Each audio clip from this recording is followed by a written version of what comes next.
ಪ್ರಸಾದ್ ನೇತ್ರಾಲಯದ ವತಿಯಿಂದ super speciality ಕಣ್ಣಿನ ಆಸ್ಪತ್ರೆಯು April 29ರಂದು ನಗರದ ಉಜ್ಜೋಡಿ ಪಂಪ್ವೆಲ್ ಬಳಿಯ ಸುಸಜ್ಜಿತ ಕಟ್ಟಡದಲ್ಲಿ ಉದ್ಘಾಟನೆಯಾಗಲಿದೆ ಎಂದು ಸಂಸ್ಥೆಯ ವೈದ್ಯಕೀಯ ಮುಖ್ಯಸ್ಥ ಡಾಕ್ಟರ್ ಕೃಷ್ಣ ಪ್ರಸಾದ್ ಕೂಡು ಹೇಳಿದರು.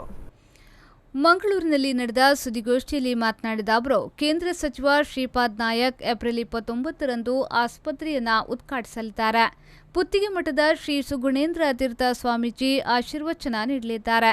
ಕ್ರೈಸ್ತ ಧರ್ಮಗುರು ಫಾದರ್ ಗಾಡ್ಫ್ರಿ ಎಲ್ಎ ಸಾಲ್ಟಾನಾ, ಮುಸ್ಲಿಂ ಧಾರ್ಮಿಕ ಮುಖಂಡ ಅಬು ಸುಫಿಯಾನ್ ಮದನಿ, ಉಡುಪಿಯ ಜ್ಯೋತಿಷ್ಯ ವಿದ್ವಾನ್ ಕಬ್ಯಾಡಿ ಜಯರಾಮಾಚಾರ್ಯ ಉದ್ಘಾಟನಾ ಸಮಾರಂಭದಲ್ಲಿ ಭಾಗವಹಿಸಲಿದ್ದಾರೆ ಎಂದು ತಿಳಿಸಿದರು.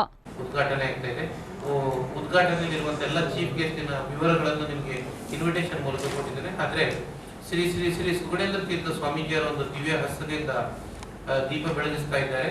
ಅದರ ಜೊತೆಗೆ ಎಲ್ಲಾ ಧರ್ಮದ ಧರ್ಮಗುರುಗಳು, ಕ್ರೈಸ್ತ ಧರ್ಮಗುರುಗಳಾದಂಥ ರೆವರೆಂಡ್ ಫಾದರ್ ಗಾಡ್ಫ್ರಿ ಸಲ್ಟಾನಾ, ಹಾಗೆ ಮುಸ್ಲಿಂ ಧರ್ಮಗುರುಗಳು ಇದ್ದಾರೆ. ಅದರ ಜೊತೆಗೆ ಮುಖ್ಯವಾಗಿ ಉದ್ಘಾಟನೆಗೆ ನಮ್ಮ ಭಾರತ ಸರ್ಕಾರದ ಆಯುಷ್ ಸಚಿವರು, ಮೊದಲು ನಮ್ಮ ಭಾರತ ಸರ್ಕಾರದಲ್ಲಿ ಅವರು ರಾಜ್ಯ ಆರೋಗ್ಯ ಸಚಿವರು ಆಗಿದ್ರು.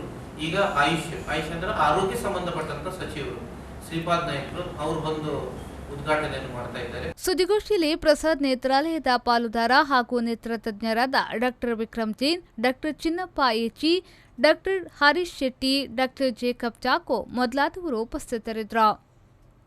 ನಾಗೇಶ್ ಕಾವೂರು, ವಿ4 ನ್ಯೂಸ್ 24/7 ಮಂಗಳೂರು.